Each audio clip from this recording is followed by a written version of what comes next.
jam masuk rumah itu sekitar jam mungkin 1:30 pagi ya gitu, karena saya pulang dari Bandung malam. Ya kita biasalah santai-santai makan malam terus baru pulang.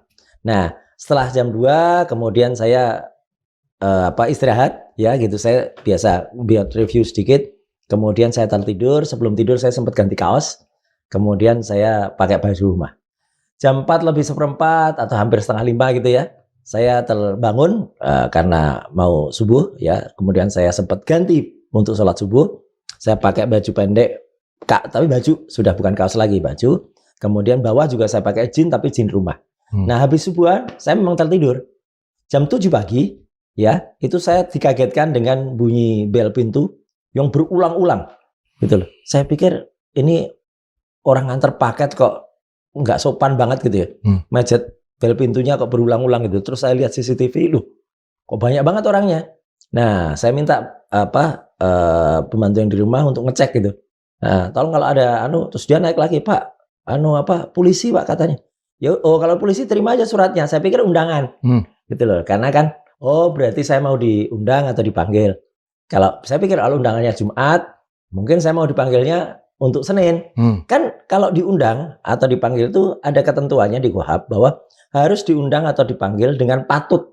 Dengan patut dan layak. Itu jelas betul tuh hitam di atas putihnya. Jadi saya berpikir begitu. Karena selama seminggu itu sebenarnya saya juga nunggu-nunggu kok ini belum ada panggilan atau undangan. Padahal sudah beredar kabar katanya sudah P21. Artinya berkas sudah lengkap untuk diserahkan dari kepolisian ke kejaksaan. Ya. Nah, saya berpikir itu. Bahkan sampai ketika malam, ketika saya pulang ke rumah dari Bandung, saya juga sempat ngecek, ada surat nggak? Setiap kali pulang saya selalu begitu. Nggak ada Pak, nggak ada Pak, nggak ada Pak. Sampai Jumat dini hari itu, ya gitu, ketika tiba-tiba ada itu. Nah, ini yang tidak saya duga sebelumnya, terus terang. Bang Indra dan semua bersama di log.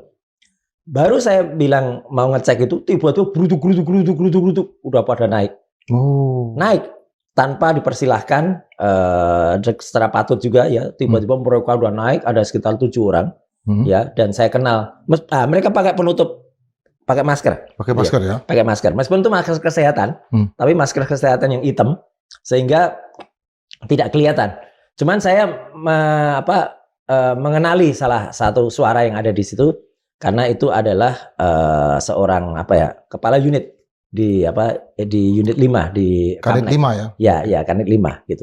Yang saya mengenali itu. Dan tapi baru saya mau karena ada teriak-teriak naik. Terus saya mau cuci muka dulu. Nah, ketika saya baru mau cuci muka, saya keluar dari kamar mandi, tiba-tiba mereka tuh sudah masuk kamar tidur. Ini yang saya benar-benar kaget dan menyatakan wah ini nggak sopan sebenarnya. Padahal istri saya lagi ada di kamar tidur itu sendiri. Ya karena saya ada di kamar kerja kan, saya keluar sebentar lagi ke kamar kerja, dia sendiri, tiba-tiba mereka rombongan itu sudah masuk ke situ.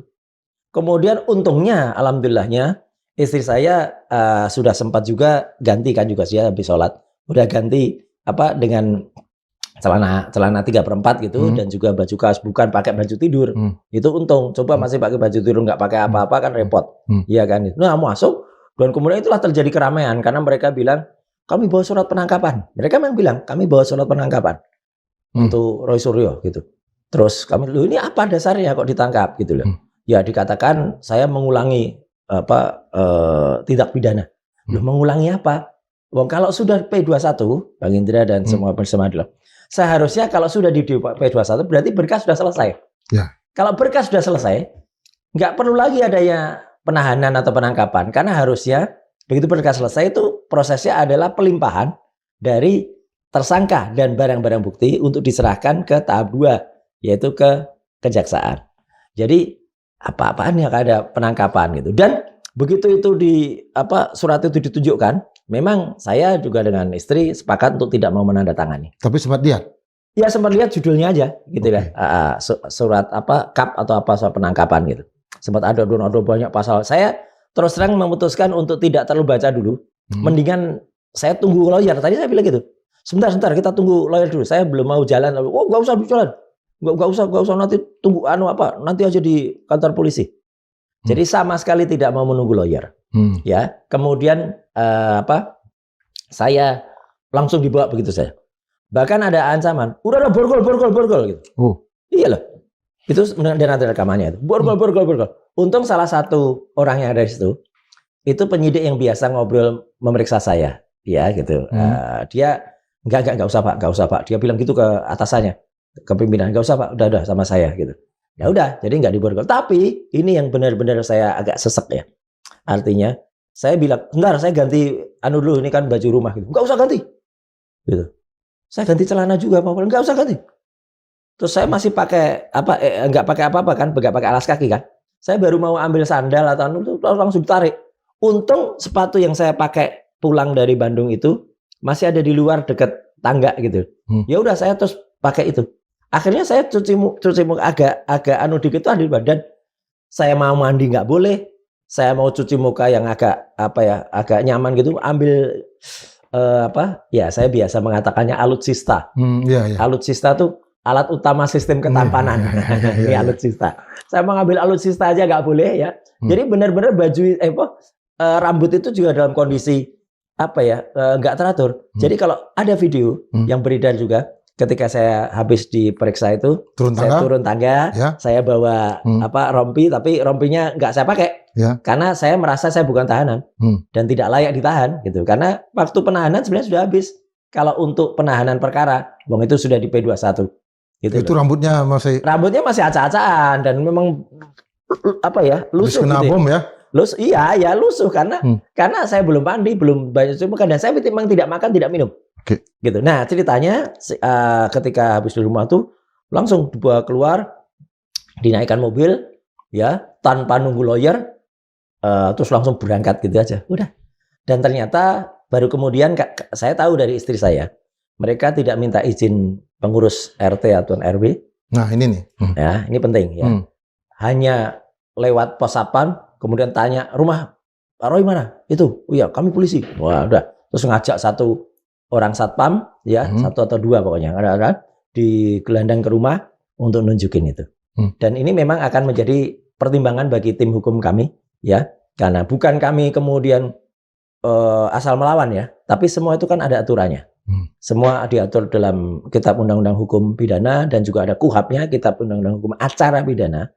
Bagaimana prosedur kalau untuk misalnya memanggil mengundang seseorang, dan saya merasa kalau dalam kasus ini sudah lebih dari 30 kali ya, bukan lebih. 30 kali saya melaksanakan wajib lapor, yaitu terakhir tuh Senin awal minggu yang lalu, dan tidak pernah saya absen, sekalipun saya nggak pernah absen. Kalaupun itu ada libur, misalnya waktu Natal tahun baru dulu, saya sengaja wajib lapor sebelumnya. Jadi bukan sesudahnya loh. Selalu saya sebelumnya dan saya beritahu, saya early untuk wajib lapor supaya apa? Supaya tidak ditunggu-tunggu atau tidak dicari. Udah, itu semua ada dan buktinya semua ada kan. Wajib lapor itu kan ada tanggalnya, kemudian ada tanda tangan saya, dan bahkan setiap wajib lapor saya ingat selalu difoto. Jadi selalu kelihatan. Itu Mas Indra.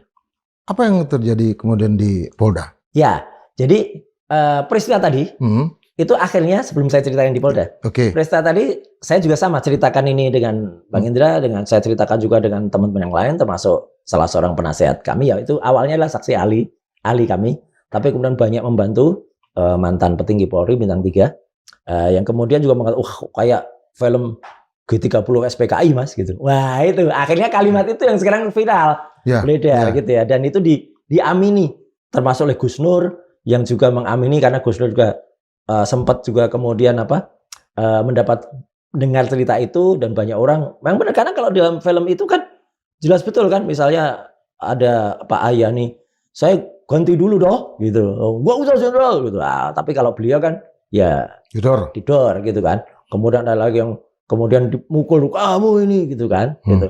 Atau ada yang berdoa dulu, tapi ketika habis berdoa di berondong itu kan juga ada kan, penjahitan meskipun ada juga yang akhirnya dalam kondisi hidup-hidup masih dibawa ke. Benar tidaknya cerita itu kita juga tidak tahu persis ya, tetapi apa yang ada itu kira-kira dibandingkan dengan film garapan Arifin Senur, ditulis oleh Yayang Senur itu, ya kira-kira kayak gitu. Jadi saya bisa merasakan, wah ini kalau bawa bedil ya saya mungkin sudah. Ditulis oleh Nugroho Nursanto. Ya, bukan itu Mendikbud waktu itu. Ya. Penulis sejarah saat itu. Nah, jadi akhirnya saya dibawa ke Polda Metro Jaya.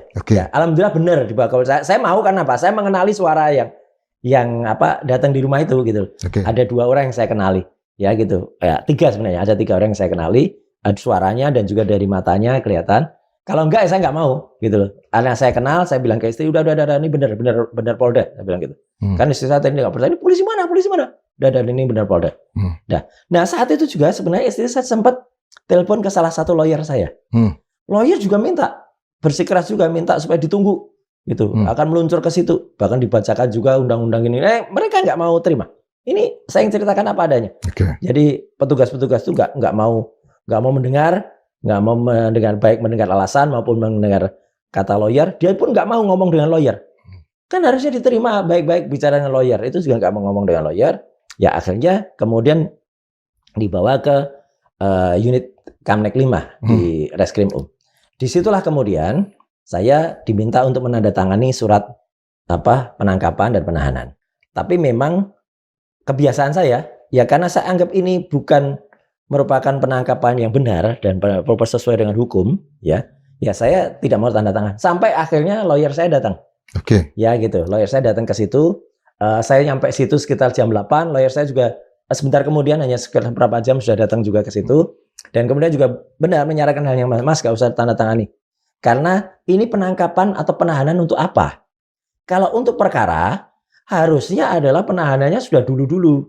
Jadi ketika saya melakukan, kalau memang benar itu harus ditahan, ya harus ditahan saat proses itu sebelum P21. Kalau sudah P21, berarti itu pemeriksaan sudah selesai, gitu loh. Dan memang ini mungkin trikinya. Kita ingat Haris Fathia, ya, yang kemudian sempat melakukan dengan LBP waktu itu kasusnya. Kemudian kita ingat juga bahkan si Asman Nasution. Mereka tidak ditahan, gitu. Di kejaksaannya juga nggak ditahan, karena di kepolisiannya nggak ditahan. Tapi memang kalau biasanya kalau di kepolisian ditahan, nanti di kejaksaannya juga meneruskan penahanan. Nah ini kemungkinan besar kalau kata lawyer saya, ini kemungkinan ada tricky. Jadi seolah-olah di polisinya ditahan, sehingga supaya di kejaksaan juga ditahan, gitu. Dicari-cari alasan untuk penahanan di kepolisian nggak ketemu, sehingga dicarikan alasan yang kemudian ditangkap pada hari Jumat untuk kemudian diserahkannya pada hari Senin. Jadi kan sudah kelihatan tuh, kalau petugas biasanya bilang itu mensreanya. Ya, mensreanya, karena ditangkap tidak pada hari kerjanya udah habis, sehingga tidak bisa diserahkan pada hari Jumat itu. Baru kemudian diserahkannya Senin. Sehingga perlu diinapkan dalam tanda kutip, atau di standby-kan, ya dalam tanda kutip ditahan kan, gitu, di Polda. Nah, memang yang di sini yang menjadi menarik, karena kemudian saya tidak mau tanda tangan itu, dan itu atas saran lawyer. Saya juga diberikan makanan, minuman, saya juga alhamdulillahnya nggak saya makan. Saya tunggu makanan yang nanti dikirim dari rumah, saya bilang gitu. Ya, dan setelah Jumatan, jadi bisa dibayangkan. Sampai dari pagi itu sampai setelah Jumatan saya tidak makan, tidak minum, ya. Karena saya memang melihat, ya bagi diri saya lebih nyaman kalau makan dan minum dari sumber yang saya tahu persis asalnya, gitu ya. Jadi disarankan apa-apa saya nggak melakukan itu.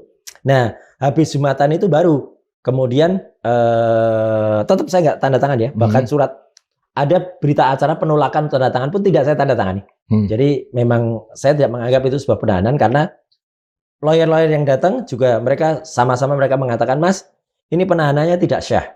Satu, penahanan itu harus menggunakan panggilan yang syah. Kemudian kalaupun panggilan itu juga biasanya H-1 atau bahkan H-2 dengan surat yang patut, ya patut itu ya suratnya ada. Nah ini nggak ada surat, tiba-tiba langsung ditangkap. Dan kok kalau mau itu untuk penyerahan tahap 2 di kejaksaan, kenapa harus nangkepnya Jumat? Nah, jadi Jumat itu konon kalau menurut teman-teman lawyer ini tricky, Mas, gitu. Supaya tidak sempat diserahkan di hari Jumat, sehingga mereka bilang sehingga Mas Roy nanti diserahkannya adalah hari Senin, sehingga sempat diinapkan tadi. Di Bon gitu. Bukan di Bon sebenarnya. Bukan, iya. Ya di anu lah. Kalau di Bon itu sudah di situ ditarik untuk diperiksa lagi. Tapi ini ada yang menarik, Mas.